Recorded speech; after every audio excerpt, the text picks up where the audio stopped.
Selamu alaikum, thotë kam burrin shumë nervoz. Ndonjë dua për qetësim. Aleikum selam rahmetullah. Allahut një moftë motor. Allahut një moftë. Gjëja parë burrit është mirë që mos me pru situatën që me dale pre kontrolës, me ditë domethënë venet, momentet kur ai bëhet nervoz edhe më rujt mos me shku deri në atë ekstremin që me zi, po ma herët më unal. E dyta, me thonë fjallën audhu billahi minash shaitanir rajim. Pejgamberi alayhis salatu wassalam ka tregu thot e ka pa njërin kështu të zi, të bën nervoz, thotë dini dua nëse do ta thoshte largohet nervoza dhe shejtani prej tij. Cilla është? Thot fjala audhu billahi minash shaitanir rajim. Sa herë me thonë, një herë, 2, 100, 200 deri të qetësohet.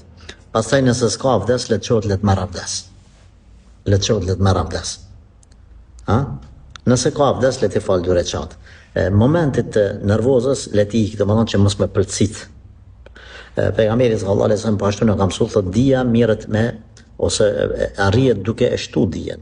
Urtësia duke e shtu urtësinë çdo ditë ka pak. Edhe qetësia, po them këto, tash kjo fjala jam e pejgamberit u kryq atë, që mos më mendoj që është pjesë e hadithit. Edhe qetësia, stabiliteti arrihet duke u ushtru ka pak, duke nal veten. Mos mendoj se edhe ne jemi nervozë dhe ndoshta shumica e njerëzve, por që duhet me u mundu me kontrollu vetveten. Allahu ta letoft. Ban edhe ti dua sa të mundesh, ban dua.